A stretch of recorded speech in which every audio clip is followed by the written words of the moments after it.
Welcome, Eric Starwalker.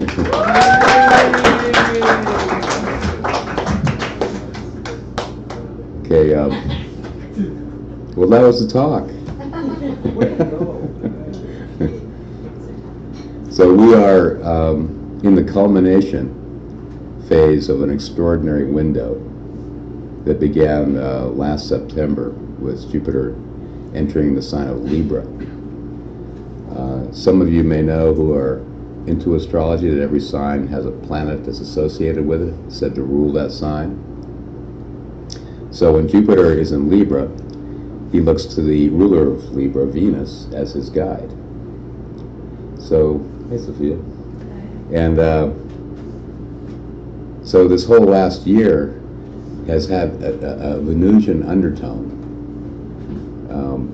because Jupiter is also Saturn's guide, and Saturn is Pluto's guide. So we have these major powers funneling through Pluto to Saturn to Jupiter and then to Venus. The potential for transcendence, transformation, and affirmation of our deepest values. So it's been a powerful and profound time for us to deepen the capacity for self-appreciation, self-love, to express that appreciation to one another, and find ways in which to alchemize with the opposite.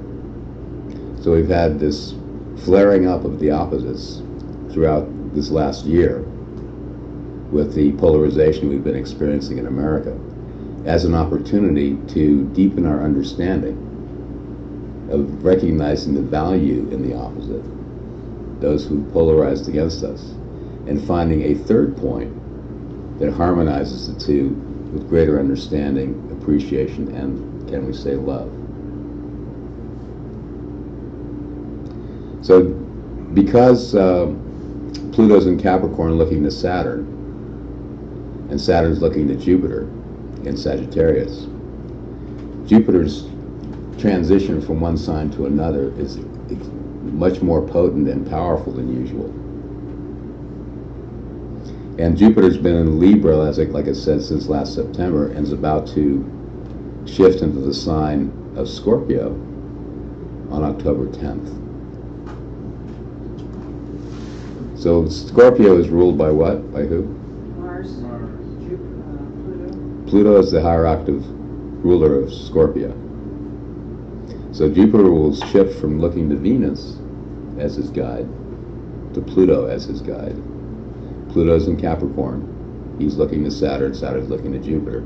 So we have this triad of powerful forces, transcendent forces, that seem to operate beyond the personal, that set these transformational powers across the globe into motion. So the shift that begins on October 10th will last until the following September or October. But this particular transition is profound, with a capital letters and 3 exclamation points following it. So it's between now and October 10th, we're in the last remaining high-frequency Venusian portal of deepening and storing and seeding that love, self-love, and self-appreciation into our bones. So as the greater challenges emerge, the beauty way, the way of beauty, will have been so deeply embedded within our hearts that we carry that love into the greater transition or transformations regarding power, personal power, and the right use of power through the following year. And just as we speak, at the very end of this Venusian year, we have Venus now in Leo, rising in frequency to meet the American eclipse point, the solar eclipse point that we just passed. And that will be exact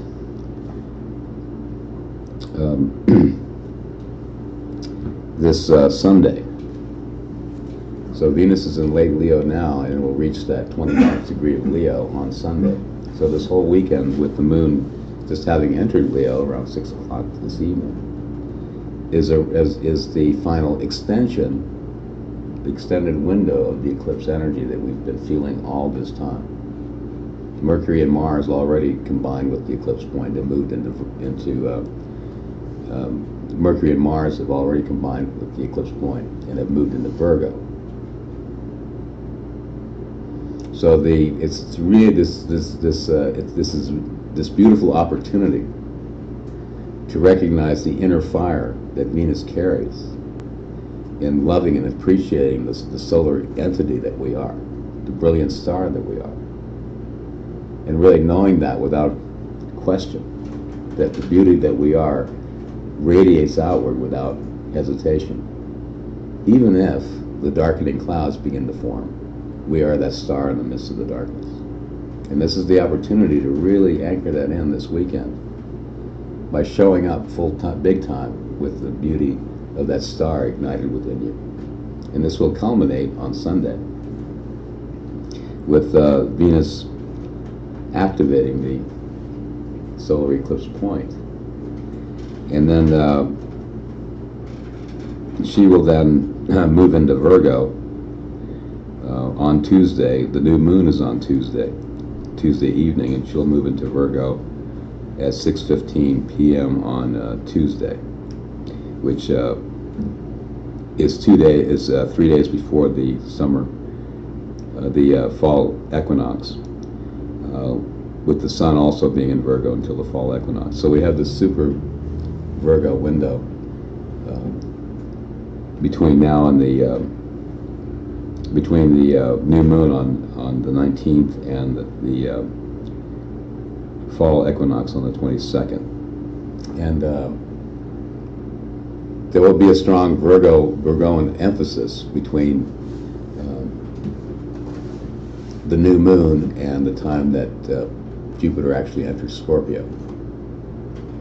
And the phrase that I got before starting the talk was, this is where the rubber meets the road, and where we find out in real terms how effective we are in manifesting the creative power and talent of the star within, in order to be there in a useful and effective way to meet our own needs and the needs of others. So this is a good time to go out and check your tires and see how much tread's left on them, so you have proper traction and are not spinning your wheels. So what's the cause of our wheels spinning? A little too much gas, a little heavy on the pedal to the metal, and not being gentle enough with your power in order to feel where that traction lies and then move with power and grace with the vehicle that you're driving. So some of us have been slowed down because our wheels have been spinning. We may have had to go out and check the tread on our tires, possibly to get some new tires, and pay attention to the tonal, or the outer world around us. Over this last few weeks, I've had the interesting challenge of trapping some mice in my trailer. And I got this live bait trap, and it trapped four live mice. And this is kind of a Virgo thing, where you you pay attention to mouse medicine. Mouse medicine is the ability to pay attention to what's right in front of you and be impeccable with your awareness and your consciousness, and mastering the small things, the small details of your life. There's a saying that if you can't be trusted with the small things, you can't be trusted with the greater things. So those seemingly mundane tasks are actually a medicine that prepares you to be impeccable when the greater power begins to download into your being and you are given greater responsibility and influence. That cycle truly begins in October with Jupiter entering Scorpio. So I feel like we are in a window now, between now and the beginning of October, of really anchoring in the beauty and power of that Venusian wave that we've been all exploring and experimenting with since September of last year. Have any of you formed significant relationships in that time? Or had significant relationships end? Yeah. So this brother here has been exploring the depth of that personal contact and Venusian relationship, or relationship to another in the beauty way, being a path of awareness. Now, Jupiter having entered Scorpio, entering Scorpio on the 10th, then will be one sign behind Capricorn. I mean, be behind Saturn. Saturn's being in Sagittarius. Scorpio, Sag, and Capricorn follow each other in a sequence. Pluto's already in Capricorn, and Jupiter entering Scorpio will have this Jupiter, Saturn, Pluto sequence, one sign to another: Scorpio, Sag, and Capricorn. And Jupiter's beginning to catch these outer planets, Saturn and Pluto, as he moves faster and more than the other two.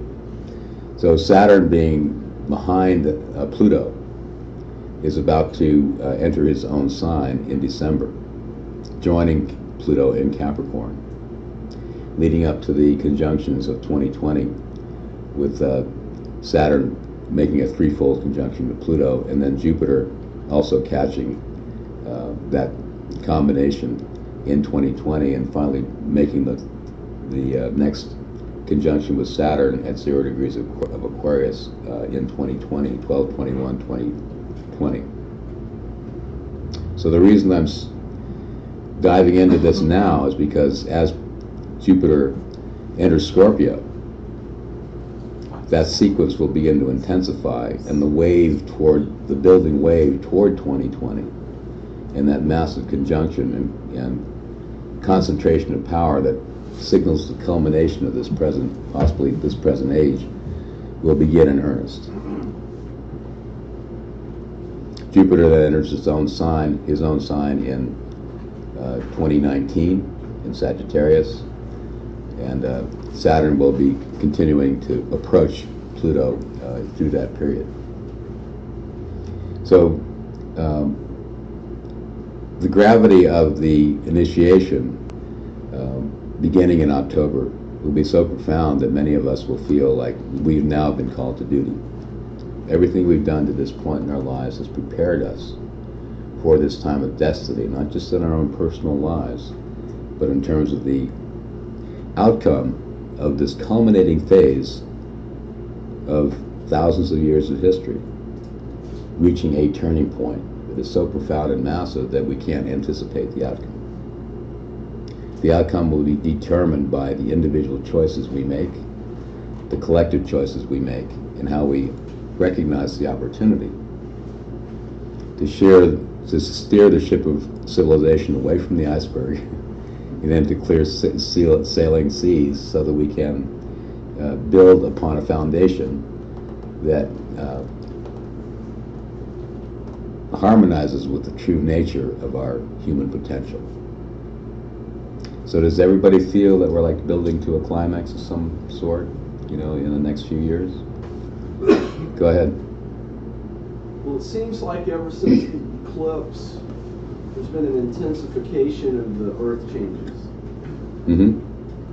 And I'm wondering if this conjunction in Capricorn in 2020 might bring a lot of extra gravity to that process, with Capricorn being the ancient Earth, and to have that many planets with that much magnitude in there. I was just wondering if you had any insights into that idea. My feeling is that these Earth changes that we're talking about are cyclical in nature. We're coming to the close of a 12,000 year period of harmonious weather patterns that are suited to human civilization. But that cycle is beginning to wobble somewhat. We as human beings may be adding to it somewhat, but the change has already been in process.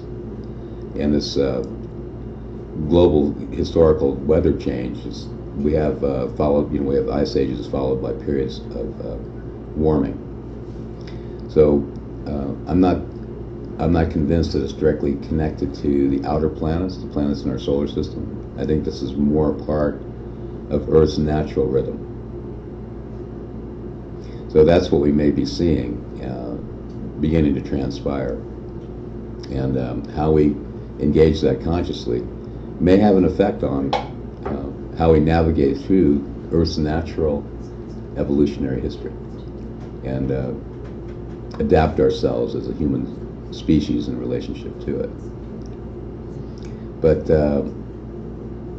the planetary archetypes that I'm touching upon now are more connected to human consciousness and how we as a tribe, as a race, come together or fall apart in relationship to our thousands of years old historical process. Because my feeling is that this seed of civilization has been unfolding for at least 6,000 years or more. We want to take it back to Sumeria, and the original templates of civilization were set in motion then. That is what's coming to a full cycle culmination in a few years. And we're all feeling that the civilizational model that human beings have become accustomed to needs to be tweaked in a major way in order to recognize our conscious relationship to the planet we're living on, which has never really come into full focus until now, until we've gotten to the point where there's just so many of us on the planet that Earth being a finite being is really becoming conscious to all of us, and that we need to be conscious and purposeful in how we navigate this next phase of transition for human civilization, so that we can learn how to live not just with each other, but live in conscious relationship to the living power of Mother Earth herself. The indigenous peoples around the world experienced that because of their isolation. They had periods of time where, over generations, without being disturbed, they could build conscious relationship to their living environment. And their societies and ways of living, their cultures, reflected that harmonious relationship. Modern civilization, set in motion by possibly the Star people thousands of years ago, was based upon movement and not being limited to a particular location, so they could move around and engage with resources that weren't native to their own particular place of dwelling. So it didn't give Western civilization an opportunity, or modern civilization an opportunity, to establish that harmonious relationship to Mother Earth in the way in which the patterns of civilization were set in motion. So civilization itself, as a model, became a hedge against the powerful forces of nature, of the natural world, rather than an expression of our love and harmonious relationship to it. And that's what we're running up against now, and reaching the limit of that particular way, or conscious way, or unconscious way of relating to Mother Earth as a living being. So this kind of circles around to your question about Earth changes. Yeah. The Earth is constantly changing. We as human beings get nervous when she starts to rock and roll, and then we have the living powers of the elementals who thrive upon those kinds of energetic events. We call it hurricanes or earthquakes, and they love to push that energy to its max.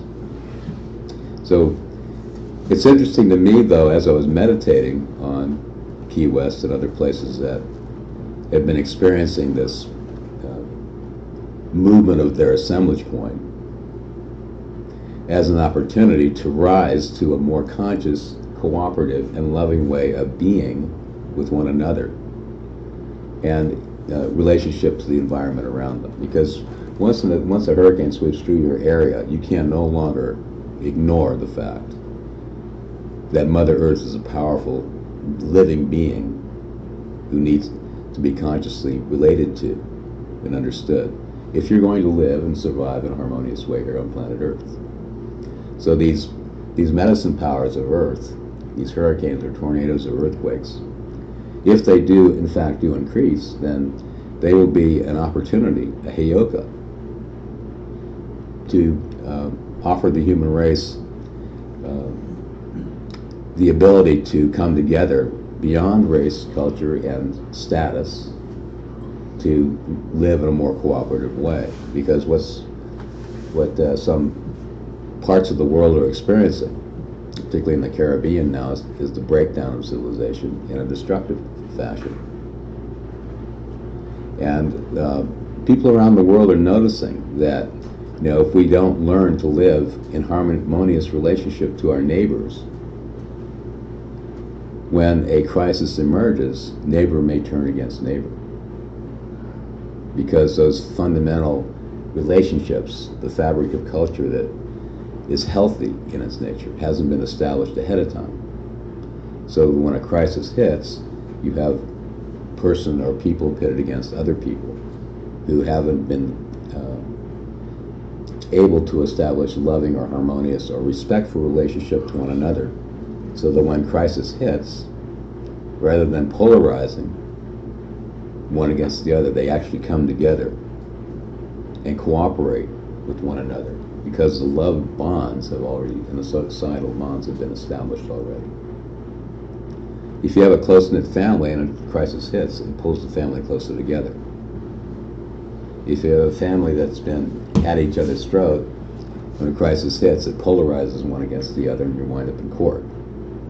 So that issue, I feel, is lying underneath the crisis that hits certain areas, to open the heart of compassion. And there are certain soul groups who have actually agreed to take the hit in order to open the heart of compassion for humanity, to give us an opportunity to recognize that we're all in this together. And the greater the crisis, the greater the challenge, the greater the opportunity for us to recognize how deeply related we are one to another, and to find the courage to cross those boundaries that had previously divided us against one another and come together, so that we can learn how to emerge in a more conscious and cooperative way, and realize the societal models or ways of being that emphasize cooperation, love, and respect for one another, because of the nature of the challenges we face. If the challenges we face begin to increase, we'll realize, whoa, we absolutely have to work together.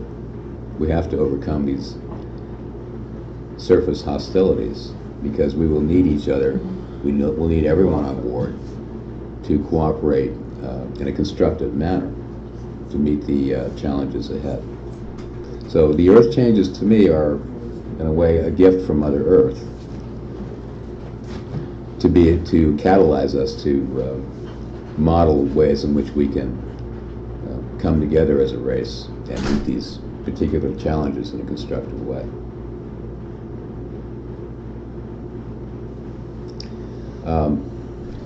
Jupiter went into Scorpio back in 12 years ago, so that would have been 2005 and 2006.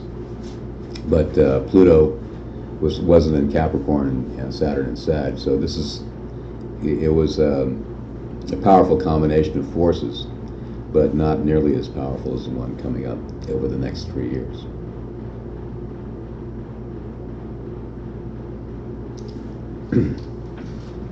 So Venus entering Virgo for the remainder of her Venusian phase. She will remain in Virgo until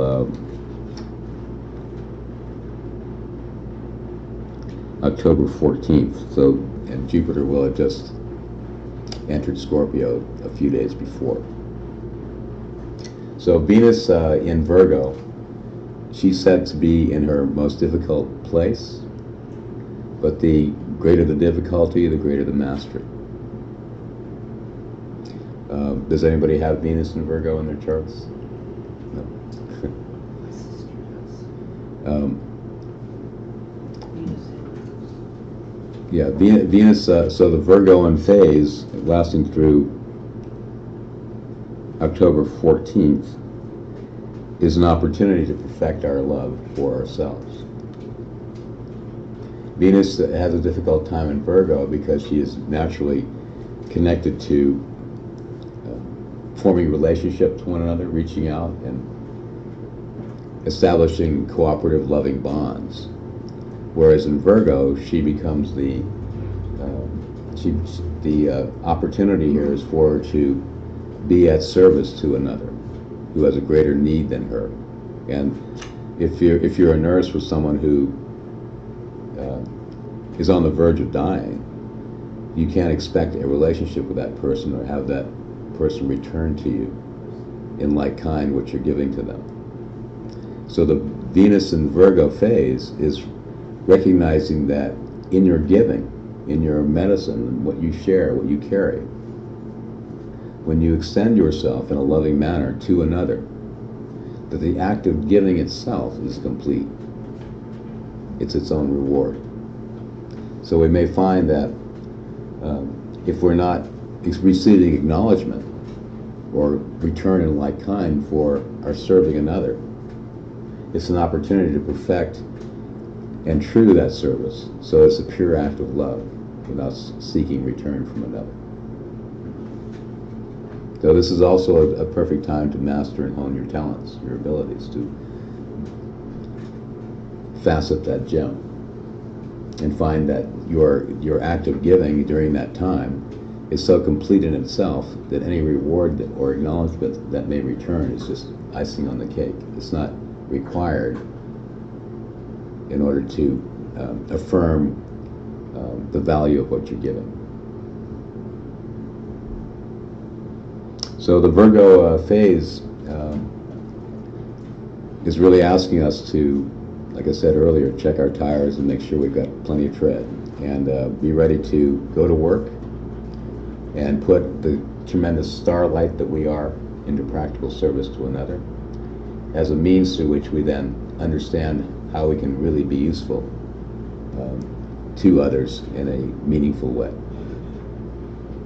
We're seeing that, really amplified by the crisis that those hit by those hurricanes are going through now. Everyone's jumping in to help and contribute in a hands-on way. Virgo rules the hands. So those of you who are in the healing fields, rather than just meeting the emotional or spiritual need of another, may be asked to help more so in a hands-on way.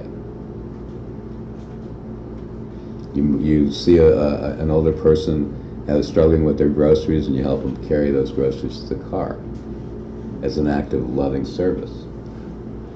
You'll find that the Spirit moves through you in ways in which you are actually getting your hands on a situation that previously you may have felt removed from, but you're being called to be there in a useful way. So it's actually it's a beautiful window in which to find out how you can truly be there for each other in a tonal or manual or practical way. So if any of you work on cars, you might be called to duty. Once Venus shifts into her own sign, Jupiter will be in Scorpio, and she will no longer be carrying the tremendous load of the outer planets. And she will then be ready and quite relieved to return to her own domain, which is really expressing and experiencing the beauty and gift of love shared on a human level, without it being so highly charged and intensified by the greater planets looking to her as their guide.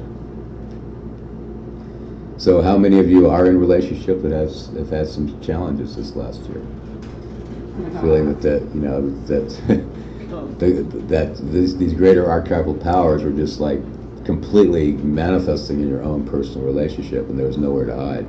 Well, that's about to lift, and the greater destiny for which we were born, in terms of our global destiny together, will begin to take its place, and we will realize that now is the time to rise to the occasion and to put all we've been prepared for into active manifestation. I know Lewis has already gotten the signal he's running for Congress, so. But many of us may be called to positions of influence and power beyond what we thought we were prepared for or qualified to fulfill. But realize that if those doors begin to open, that you are qualified, otherwise the Spirit would not have called you to that opportunity.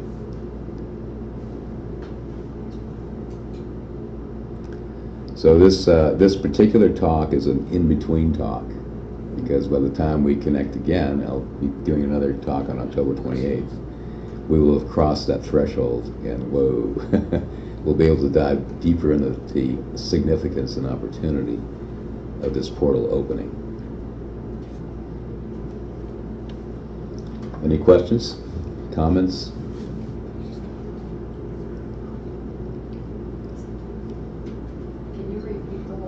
No, I'm just kidding. It's on tape. So if you have a birthday right in here, that'll be an intense day. When's your birthday? October 1st. I'm a Libra, obviously with a Venus. Right. So Jupiter will still be in the remaining degree of Libra. Mm-hmm. Yeah. So you get a break for a year. Okay. Go ahead. I don't know if this is an appropriate question, so tell me if it's not. I'm been being called to do something called the Rite of the Womb to heal the feminine in the womb soon for the community, anybody who wants to come. And I'm trying to find a good day to do that. Mm-hmm. It seems that my own intuition is soon, sometime maybe between the 19th and the 22nd, but I'm not sure. We have a new moon on Tuesday. Is that Late the on 19th Tuesday. or the 18th? Yeah, it's the 19th, 10:30 p.m. And that will, because we're still in the eclipse window, because the eclipse itself was a super, massive new moon. And a new moon will set the tone for the month to follow. And, from one new moon to the next. So the new moon on Tuesday will be a Virgo new moon, in the last degrees of Virgo.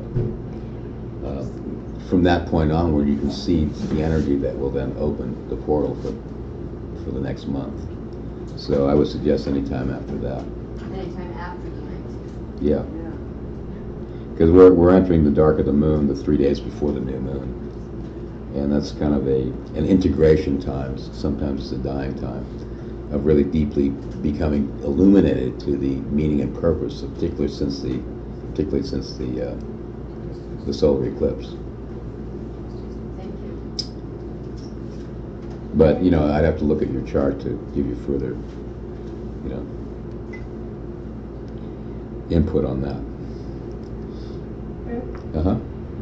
I'd like to just share something that I observed when the tsunami hit in Hawaii a couple of years ago. I had spent a lot of time at 2 of the different beaches, and in one area there were some Hawaiian elders who would sit there every day, and it appeared they were just not doing much. Mm-hmm. But when a little boy walked by himself, all 4 men stood up to see where was the mom, what did the boy need. Mm-hmm. I mean, they were keeping the aloha of that beach. Right. Another one, just a few miles away, there was all kinds of discord of, somebody who was living there was on drugs that was really threatening people as they came. Mm-hmm. There was a lot of community controversy. When the tsunami hit, there was very little damage at the beach where the people had been holding the aloha. Beautiful. At the beach where there was all this controversy, Mm-hmm. a whole big house was swept into a place that was a dolphin nursery area. Oh. And it brought the whole community together. With the people who could dive were pulling out the wires and Oh, wow. you know, all the stuff from the house. The people with the boats were coming to bring it to shore. The people with the trucks were hauling it off. And it just brought the whole community together. And so I think that's part of what these earth changes are about. And that it can be like microclimate specific on the effects, Right. depending on the amount of aloha, love, caring communities have for each other before it hits. And I've been looking at our fires around here, and to me they feel like a giant smudge. It's like the whole area is being smudged Right. with what's been going on in the north.